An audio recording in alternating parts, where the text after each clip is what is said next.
নমস্কার, একেবি প্রাইম নিউজে সকলকে স্বাগত। সঙ্গে রয়েছে আমি তস্মিতা। চলে যাচ্ছি সংবাদে। বিমস্টেক বৈঠকে যোগ দিতে ব্যাংকক যাচ্ছেন প্রধানমন্ত্রী নরেন্দ্র মোদী। বৃহস্পতিবারই রওনা দেবেন প্রধানমন্ত্রী। এরপর আগামী 4 এপ্রিল নরেন্দ্র মোদী শ্রীলঙ্কা সফরে যাবেন। এই সফর চলবে আগামী 6 এপ্রিল পর্যন্ত। জানা গেছে, এই সম্মেলনের পার্শ্ব বৈঠকে বাংলাদেশের অন্তর্বর্তীকালীন সরকারের প্রধান উপদেষ্টা মোহাম্মদ ইউনূস কথা বলতে চেয়েছেন প্রধানমন্ত্রী নরেন্দ্র মোদীর সঙ্গে। বাংলাদেশে ঘটে চলা হিংসা ও মৌলবাদের দাপাদাপিতে উদ্বেগ বাড়ছে ভারতের। এই অবস্থায় ইউনূস মোদী বৈঠক কতটা ফলপ্রসূ হবে তা আদৌ হওয়া সম্ভব কিনা তাও এখন প্রশ্নের মুখে। তবে থাইল্যান্ডের রাজধানী ব্যাংককে বিমস্টেক শীর্ষ সম্মেলনে প্রধানমন্ত্রী নরেন্দ্র মোদীর সঙ্গে বাংলাদেশের অন্তর্বর্তী সরকারের মুখ্য উপদেষ্টা মোহাম্মদ ইউনূসের দ্বিপাক্ষিক বৈঠকের কোনো পরিকল্পনা নেই, তা স্পষ্ট জানিয়ে দিয়েছে বিদেশ মন্ত্রক।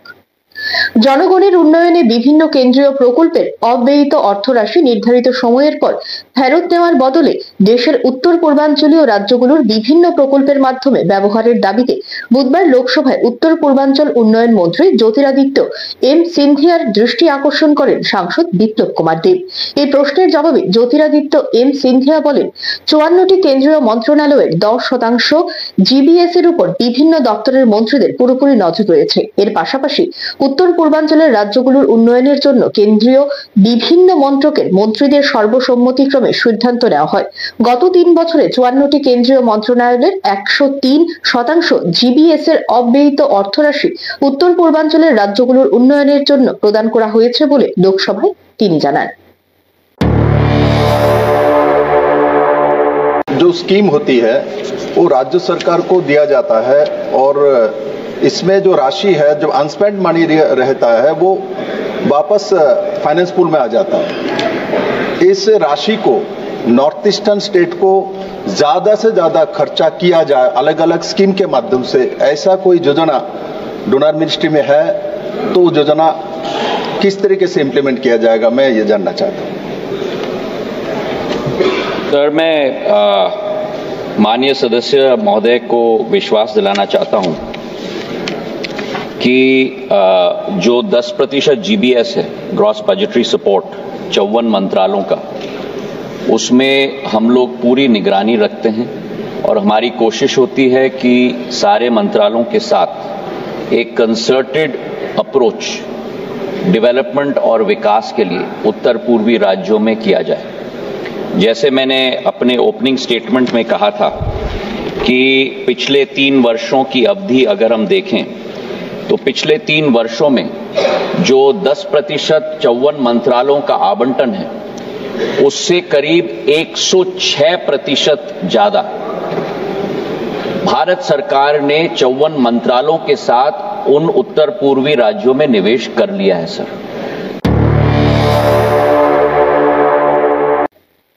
ত্রিপুরা মধ্যশিক্ষা পর্ষদ পরিচালিত এবছরের মাধ্যমিক ও উচ্চ মাধ্যমিক পরীক্ষার ফলাফল এ মাসের শেষ দিকে বা মে মাসের প্রথম সপ্তাহে প্রকাশিত হতে পারে।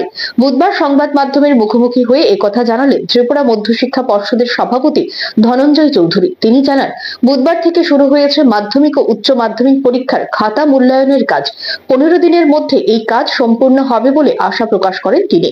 সারা রাজ্যের প্রতিটি পরীক্ষা কেন্দ্রের খাতা উচ্চ মাধ্যমিকের জন্য 2টো স্কুল যথাক্রমে বর্দোয়ালি উচ্চ মাধ্যমিক বিদ্যালয় এবং নেতাজি সুভাষ বিদ্যানিকেতন এবং মাধ্যমিকের জন্য 4টি বিদ্যালয় যথাক্রমে কামিনী কুমার স্মৃতি উচ্চ মাধ্যমিক বিদ্যালয়, বিজয় কুমার উচ্চ মাধ্যমিক বালিকা বিদ্যালয়, বুজ্জং গার্লস উচ্চ মাধ্যমিক বিদ্যালয় ও বাণী বিদ্যাপীঠ উচ্চ মাধ্যমিক বালিকা বিদ্যালয়। এদিন প্রতিটি স্কুলে খাতা দেখার কাজ ঘুরে দেখেন মধ্যশিক্ষা পর্ষদের সভাপতি।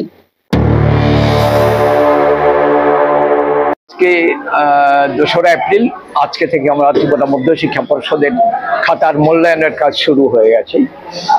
আমাদের দ্বাদশ শ্রেণী +2 স্টেজ 2টো স্কুলে মূল্যায়নের কাজ চলছে, আর মাধ্যমিকের যেটা 10th ক্লাস, এই পরীক্ষার মূল্যায়ন চলছে 4টে স্কুলে।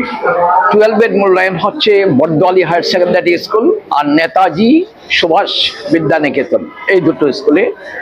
আর মাধ্যমিকের খাতার মূল্যায়ন হচ্ছে Kamini Kumar Smriti higher secondary school, Bujjang girls higher secondary school, Bijoy Kumar girls higher secondary school আর Bani Vidyapith higher secondary school, এই 4টে স্কুলে। সব কাজ ঠিক মতো শুরু হয়ে গেছে। এখন খাতা দেখার কাজ মোটামুটি সবাই শুরু করে দিচ্ছেন। ওদের হেড এক্সামিনার এবং যারা স্ক্রুটিনিয়ার আছেন বা স্ক্রুটিনাইজার এক্সামিনার সবার সাথে মিটিং হয়ে গেছে। বিভিন্ন বিষয় নিয়ে কিভাবে কি করতে হবে আলোচনা হয়েছে। আর আমি একটার পর একটা সেন্টার যেখানে ভেন্যু, যেখানে খাতা ইভ্যালুয়েশন, এগুলো আমি ঘুরে দেখছি। তো আমরা আশা করছি খাতা দেখার যে কাজ, আমাদের আশা কোনো অসুবিধা হবে না, সব ঠিক মতো চলবে। এখন সময় বিজ্ঞাপনের জন্য ছোট্ট একটি বিরতি, সঙ্গে থাকুন।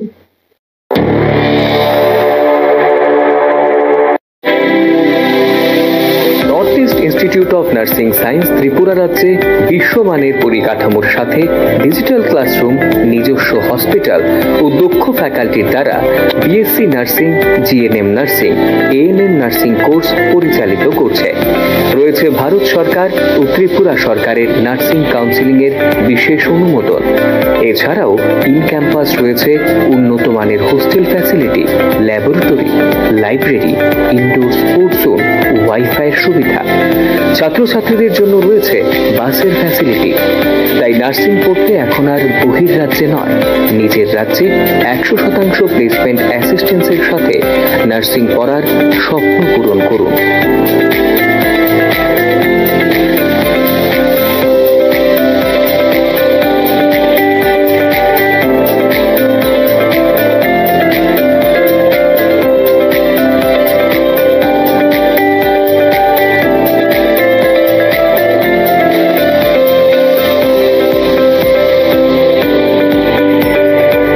জন্য আজই যোগাযোগ করুন north east institute of nursing science, Agartala, Amtali bypass.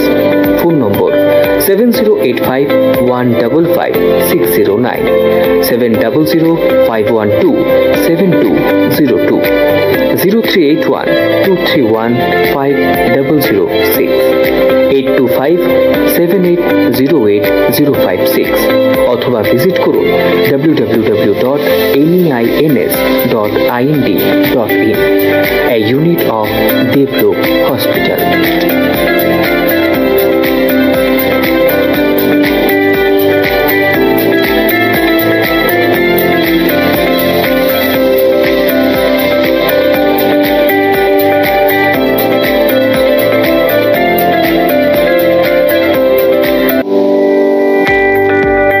Bangla নববর্ষের আনন্দে এবার মামুনি বাজাজের মেগা এক্সচেঞ্জ ধামাকায় 1 লক্ষ টাকার পুরস্কার জেতার সুযোগ। হ্যাঁ, একদম ঠিক শুনছেন, আপনার জন্য 1 লক্ষ টাকার পুরস্কার জেতার সুযোগ দিচ্ছে মামুনি বাজাজ। তাহলে আপনার স্বপ্নের বাজাজ বাইকটি কিনতে সোজা চলে আসুন মামুনি বাজাজের শোরুমে। নিয়ে আসুন আপনার যে কোনো পুরনো মোটরসাইকেল অথবা স্কুটার, আর নিয়ে যান ওয়ার্ল্ড ফেমাস বাজাজ মোটরসাইকেল। এছাড়াও পাচ্ছেন 10 লিটার পেট্রোল, অ্যাক্সেসরিজ সহ হেলমেট সম্পূর্ণ বিনামূল্যে। এই আকর্ষণীয় অফারটি চলবে 30 এপ্রিল 2025 পর্যন্ত। Mamuni Bajaj, motor stand, Bishalgarh, Sepahijala, Tripura. Phone number 9612133889, 9089440011।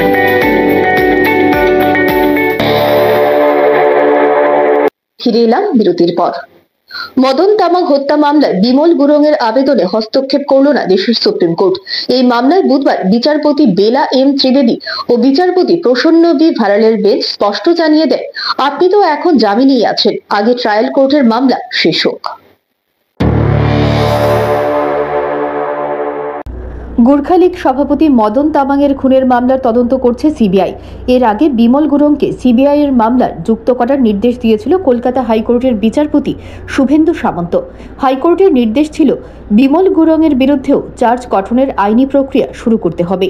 এরপর হাইকোর্টের রায়কে চ্যালেঞ্জ জানিয়ে পাল্টা সুপ্রিম কোর্টে মামলা দায়ের করেছিলেন বিমল গুরুং। বুধবার সেই মামলারই শুনানি ছিল। এদিন বিচারপতি বেলা এম ত্রিবেদী এবং বিচারপতি পিবি ভারালের বেঞ্চ জানায়, শীর্ষ আদালত কলকাতা হাইকোর্টের রায়ে হস্তক্ষেপ করবে না।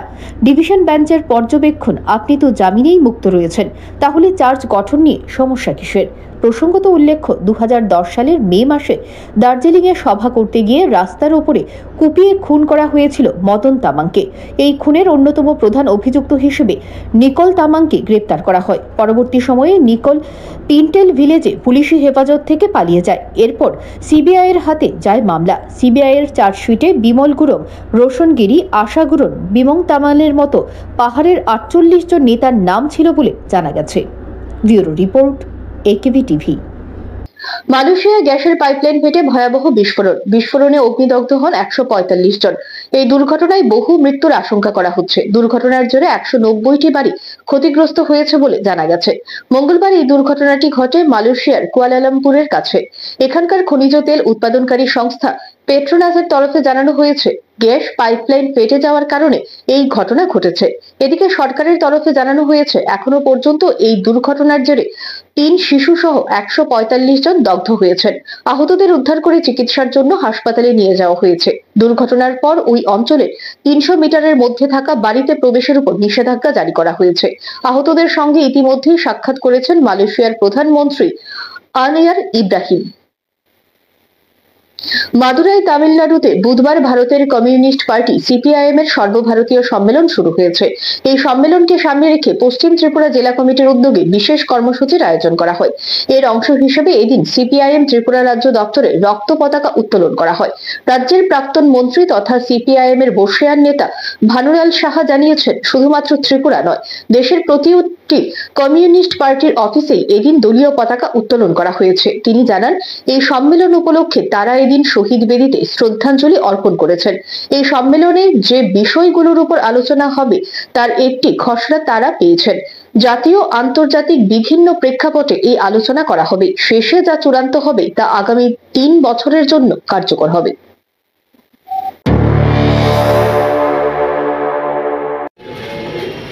ভারতীয় কমিউনিস্ট পার্টি মার্ক্সবাদী 24তম সম্মেলন হবে।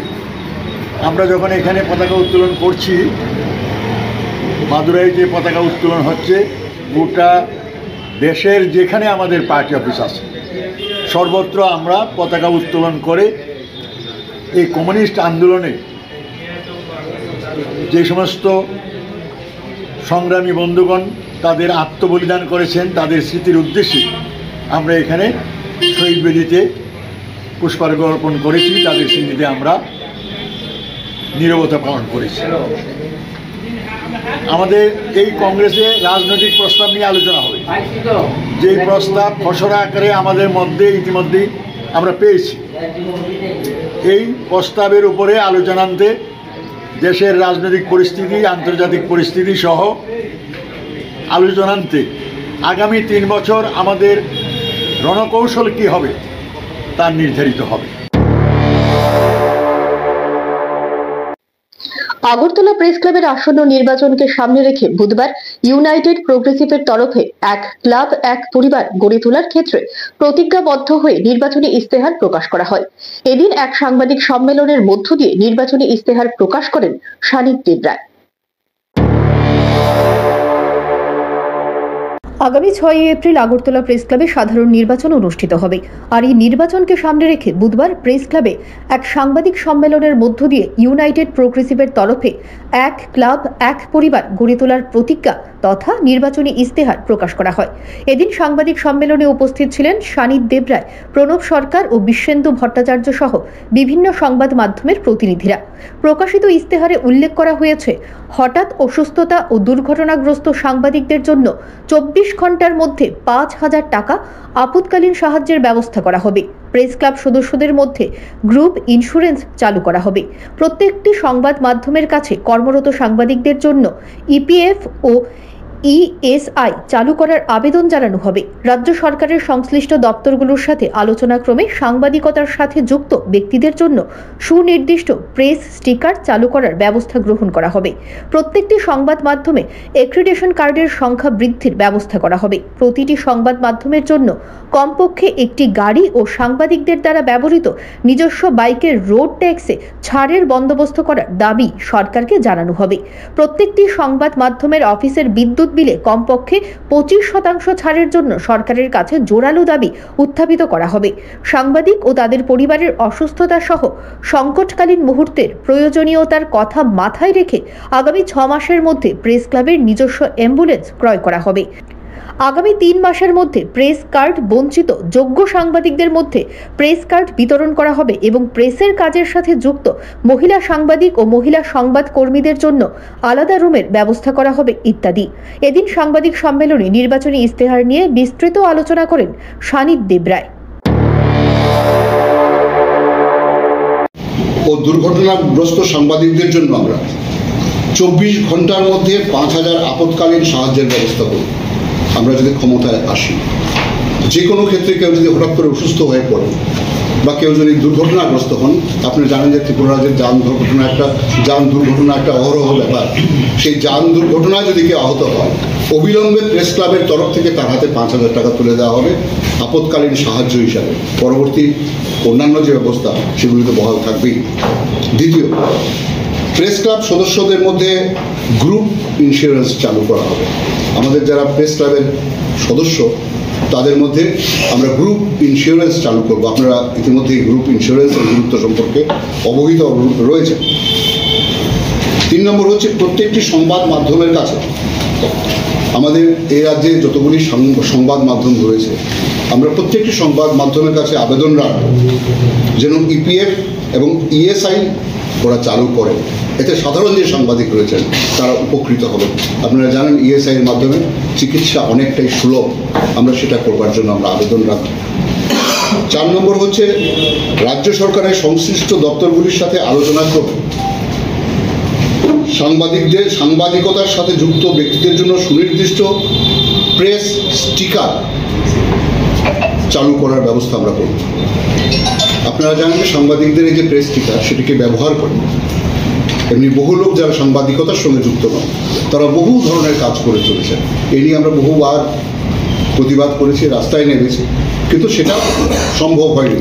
এবার আমরা কথা দিচ্ছি আমরা সেটা চালু করব। প্রেস ক্লাবে যে নির্বাচন অনুষ্ঠিত হতে চলেছে, এই নির্বাচনে আমরা প্রতিদ্বন্দ্বিতা করলেও নির্বাচনের পর আমরা সবাই এক, আমরা অভিন্ন। আমাদের একটাই পরিচয় যে আমরা সাংবাদিক। আমি সবাইকে বুকে টেনে নেব ও সবাইকে কাছে রাখবো বলে প্রতিশ্রুতি দেন Sanid Debroy. Bureau report, AKB TV. Gandacherra মহকুমার রৈস্যাবাড়ি, গঙ্গানগর, ডুম্বুরনগর আরডি ব্লকের 5 মাসের বকেয়া বেকার মজুরি প্রদানের দাবিতে বুধবার 44 রাইমাভিলি ব্লক কংগ্রেস এবং যুব কংগ্রেসের উদ্যোগে এক বিক্ষোভ মিছিল সংগঠিত করা হয়। শেষে 4 সদস্য এক প্রতিনিধি দল ডুম্বুরনগর আরডি ব্লকের দায়িত্বপ্রাপ্ত ব্লক আধিকারিকের সঙ্গে মিলিত হয়ে ডেপুটেশন প্রদান করেও দাবি সনদগুলো তুলে দেয় দায়িত্বপ্রাপ্ত আধিকারিকের নিকট। তাদের উল্লেখযোগ্য দাবিগুলো হলো 24 ঘন্টার মধ্যে রেগার 5 মাসের বকেয়া মজুরি মিটিয়ে দিতে হবে, রেগার মজুরি বৃদ্ধি করতে হবে ইত্যাদি। তাদের দাবিগুলো যদি 24 ঘন্টার মধ্যে পূরণ করা না হয় তাহলে কংগ্রেস বৃহত্তর আন্দোলনে সামিল হবেন বলে হুঁশিয়ারি দেন রাইমাভিলি ব্লক কংগ্রেস সভাপতি রঞ্জিত ত্রিপুরা, যুব কংগ্রেস সভাপতি বাদল সরকার প্রমুখ নেতৃত্ব সহ স্থানীয় লোকেরা। 5 মাস যাবৎ মানুষ পাওনা থেকে বঞ্চিত। কেন? আজকে ট্রিপল ইঞ্জিনের সরকার ত্রিপুরা রাজ্যে চলছে এবং কেন্দ্রে এবং রাজ্যে একই শাসক দল। কংগ্রেসের তৈরি করা, কংগ্রেসের দেওয়া যে রেগা, এমজিএন রেখা যে প্রকল্প কংগ্রেসের, এই প্রকল্প কেন্দ্র এবং রাজ্য বিজেপি সরকার থাকা সত্ত্বেও এই প্রকল্পটাকে চালু রাখতে পারেনি। যারা মুখে বড় বড় কথা বলেন, কেন্দ্রের কথা বলে, রাজ্যের কথা বলেন, তাদের কাছে আমার প্রশ্ন, কেন আমাদের রাইমাভিলিতে আজকে 5 মাস অতিক্রান্ত হলো, রেগার শ্রমিকদের বকেয়া অর্থ সরকার প্রদান করতে পারছে না? তার জন্য আজকে আমরা রাইমাভিলি কংগ্রেসের পক্ষ থেকে আজকে ডুম্বুরনগর ব্লক আমরা ঘেরাও করেছি এবং আগামী 24 ঘন্টার মধ্যে রেগার শ্রমিকদের বকেয়া অর্থ প্রদান করতে হবে। যদি না করে তাহলে আমাদের আন্দোলন আরও তীব্র থেকে আমরা তীব্রতর যেতে।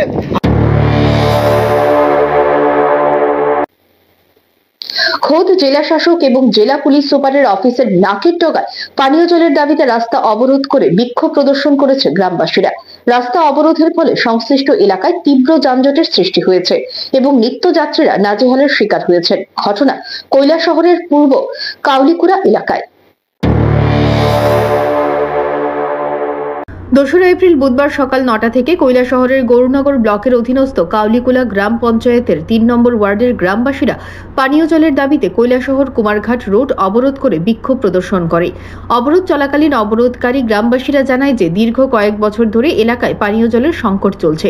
গ্রামবাসীরা দফায় দফায় স্থানীয় কাউলিকুলা গ্রাম পঞ্চায়েতের প্রধান, উপপ্রধান সহ স্থানীয় পঞ্চায়েত সদস্যকে জানালেও কেউ গ্রামবাসীদের কথাই পাত্তাই দিচ্ছে না। জল জীবন মিশন প্রকল্পে গ্রামে প্রতিটি বাড়িতে পাইপ বসিয়ে দিলেও সেই পাইপ দিয়ে জল আসে না বলেও গ্রামবাসীরা জানান। গ্রামে কয়েক বছর পূর্বে আয়রন রিমুভাল প্ল্যান্ট বসালেও সেটা আজ অবধি চালু করা হয়নি বলেও জানান গ্রামবাসীরা।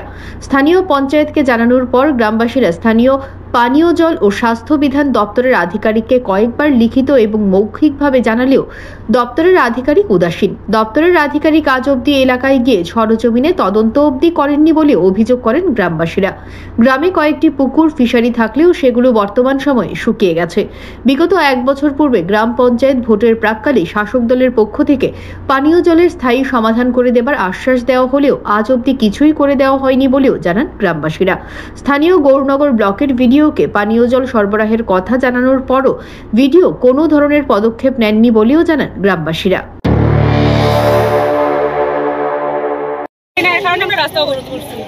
কোন জায়গায় জল পান না? আমরা এটা ফাটলবিলা 3 নম্বর ওয়ার্ড। এটা গ্রাম পঞ্চায়েতের নাম কি? আমরা স্যার আমরা ভিডিও স্যারের কাছে নিয়ে রিপোর্ট হয়েছে কইছে যে আমরা জল ফাইলেছি কয় তার কাছে রিপোর্ট আছে মানে তারা নোটিশ ফাইলেছে অথচ আমরা দিকে একটু অর্ধেক হইছে বাকি ফার্স্ট হইছে ভিডিও স্যারের কাছে এটা রিপোর্ট পর্যন্ত গেছে যে আমরা জল পাইছি অথচ আমরা জল নাই। এর মধ্যে অতক্ষণ থেকে আমরা দাঁড়ানি এখন অবধি আমরা এখানে প্রধান মেম্বার কে আইছুন মেনে আইলে না তারা আমরা এখানে প্রধানের মেম্বারে আমরা বিরুদ্ধে দাঁড়াইছি এখানে প্রধান এখন আইছুন না। এখন তো প্রায় 11টা 11:30 বাজে, আপনারা কতক্ষণ থেকে রাস্তা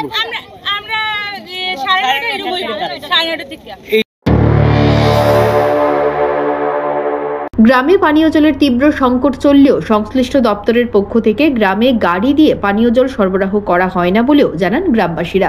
তাই বাধ্য হয়ে গ্রামবাসীরা 2রা এপ্রিল বুধবার সকাল 9টায় পূর্ব কাউলিকুড়া গ্রাম এলাকায় কৈলাসহর কুমারঘাট রোড অবরোধ করে বিক্ষোভ প্রদর্শন শুরু করে।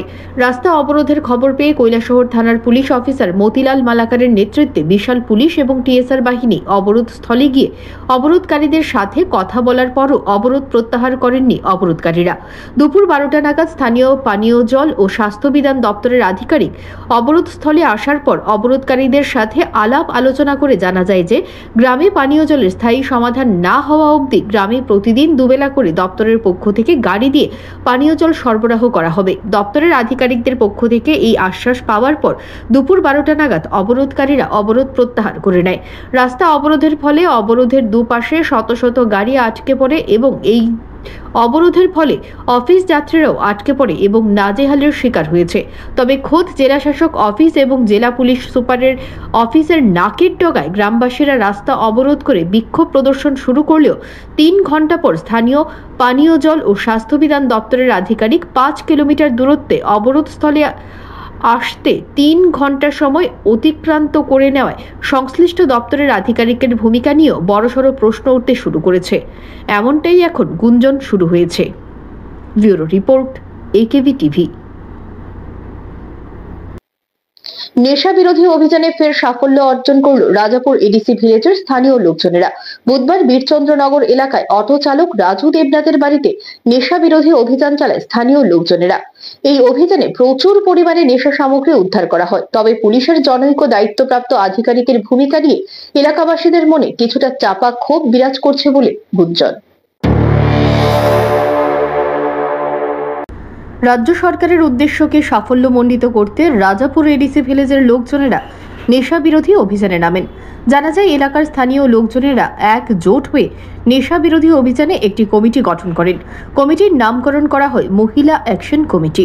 এই কমিটি গঠনকারী কিছু সময়ের মধ্যে সকলের একান্ত প্রচেষ্টায় বেশ কিছু নেশা বিরোধী অভিযানে সাফল্য অর্জন করে স্থানীয় লোকজনেরা।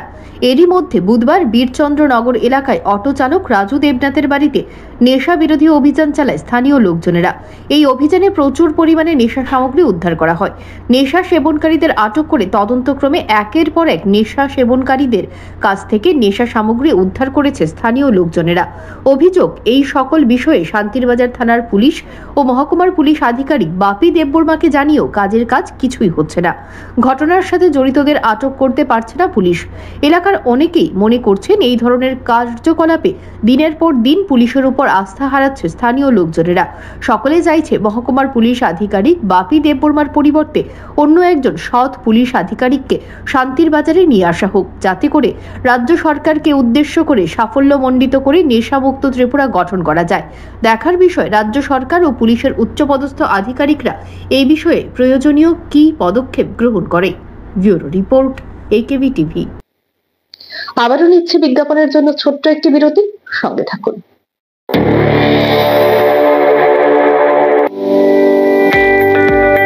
বাংলা নববর্ষের আনন্দে এবার মামুনি বাজাজে মেগা এক্সচেঞ্জ ধামাকায় 1 লক্ষ টাকার পুরস্কার জেতার সুযোগ।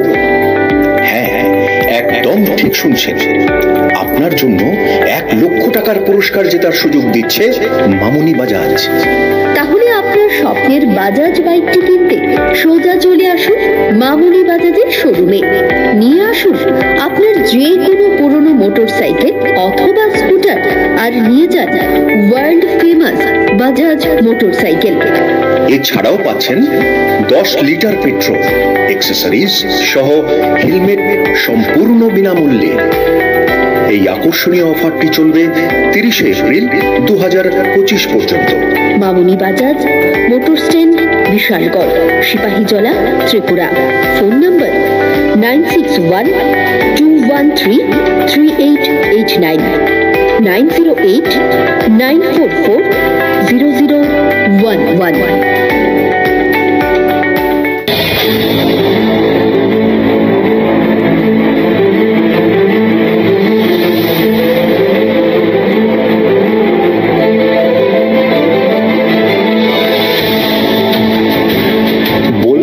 আপনারা শুনবো এবং শোনাবো আমরা। চোখ রাখবো AKB টিভির পর্দায়।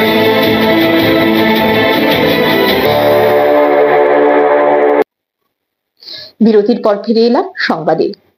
মেলাঘরে BMS এর সহযোগিতায় ভুলে অটোতে ফেলে যাওয়া টাকা ফিরে পেলেন এক উপজাতি মহিলা।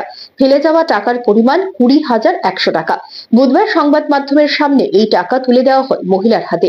হারানো টাকা ফেরত পেয়ে খুশি তিনি। যুগ পরিবর্তন হলেও মানসিকতা এখনো মরেনি, এখনো মানবিকতা জীবিত রয়েছে, যার ফলে সমাজ এখনো টিকে রয়েছে। অতি সম্প্রতি মেলাঘর BOCর অটো ড্রাইভার তথা সিপাহীজলা অটো রিক্সা মজদুর সংঘের সদস্য হরেকৃষ্ণ শীল তার অটোতে একটি ছোট্ট ব্যাগ সহ নগদ 20,100 টাকা পান। তারপর তিনি তড়িঘড়ি BMS কর্তৃপক্ষ বিপ্লব মজুমদারকে এই ঘটনাটি জানালে বিপ্লব মজুমদার ওই ব্যাগে একটি মোবাইল নম্বর পান। এরপর ওই মোবাইল নম্বরে ফোন করলে তৈবান্দাল রাজদেবী দেববর্মা নামে এক মহিলা ফোন তোলেন। তারপর বিপ্লব মজুমদার বিষয়টি জানালে তখন প্রমাণপত্র দিয়ে মহিলার স্বীকারোক্তির মাধ্যমে বুধবার সকালে মেলাঘর BMS অফিসে ওই মহিলার হাতে 20,100 টাকা তুলে দেন। টাকাগুলো পেয়ে মহিলা BMS কর্তৃপক্ষকে ধন্যবাদ জানান। ধন্যবাদ দাদারে আমার টাকা দেওয়ার জন্য। বিশেষ করে দাদা আমার দিব কইছে, তো আমি বিশেষ করে রয়েছি। তো দাদার আমি কালকে মেলা করাইছে দাদার, আমি তো লগল পাইছি না যে পেট্রোল পাম্পে আমি লগল পাইছি। তো দাদা কইছে কালকে আমি যে এখানে আইয়া সেটা জানাইয়া দিব। তো আমি কইছি মোটর স্ট্যান্ডে। তো আমি কইছি আচ্ছা দাদা তুমি মোটর স্ট্যান্ডে আইয়া সেটা দাও। তো দাদা আজকে আমার জানাইছি কালকে 9টার মধ্যে আইয়া পড়ো। তো আজকে আমি 9টার ভিতরে আইয়া পড়ছি। তো দাদার ধন্যবাদ টাকা দেওয়ার জন্য। এদিকে অটো ড্রাইভার হরেকৃষ্ণ শীল বলেন, একজন যাত্রী ভুলবশত আমার গাড়িতে একটি ব্যাগ টাকা সহ ফেলে যান। এরপর আমি ঘটনাটি BMS এর সভাপতি সহ সভাপতি সকলকে এই ঘটনা জানাই। এরপর ওই মহিলা যাত্রীকে সঙ্গে যোগাযোগ করে উপযুক্ত প্রমাণের মাধ্যমে মহিলার হাতে টাকাগুলো তুলে দেওয়া হয়। আমার একজন যাত্রী আমার গাড়ির ভিতরে 20,100 টাকা ফালাই দিয়ে গেছে। এই টাকাটা আমি পাইছি।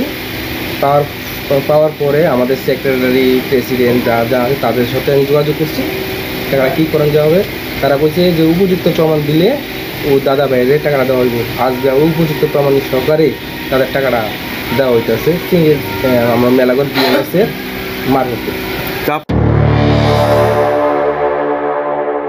সমাজে যে মানবিকতা এখনো জীবিত, ফের একবার তা প্রমাণিত হলো এই ঘটনার মধ্য দিয়ে। Bureau report, AKB TV.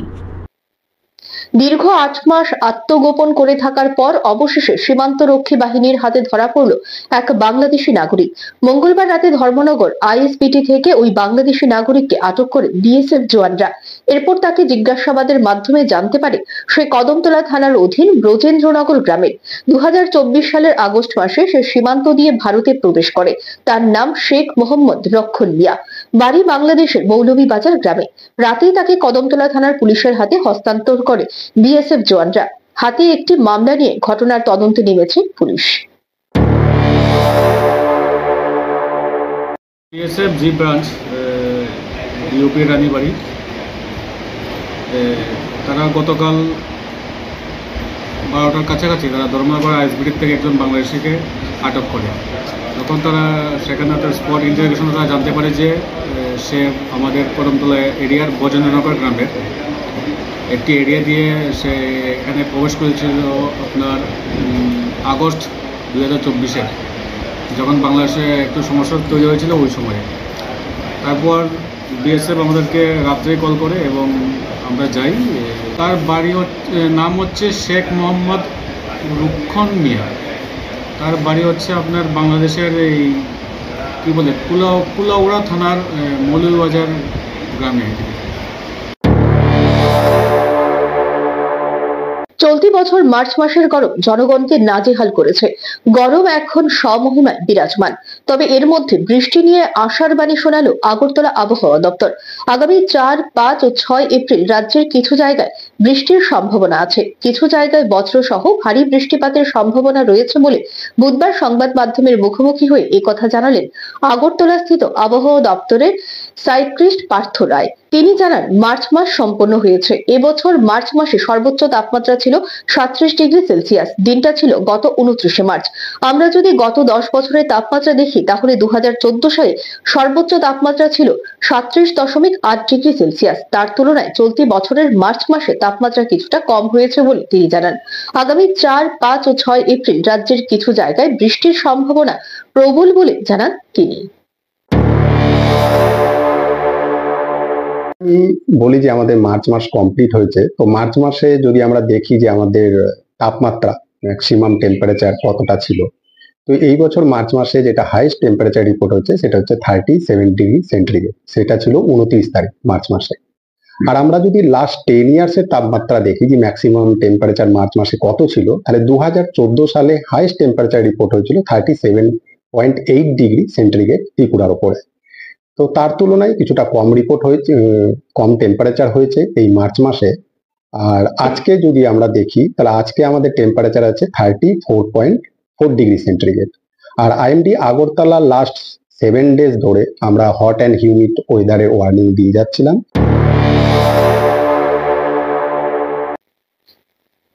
সংবাদ এখনকার মতো এই পর্যন্তই। আমাদের পরবর্তী সংবাদ দেখার জন্য চোখ রাখুন একেবি টিভির।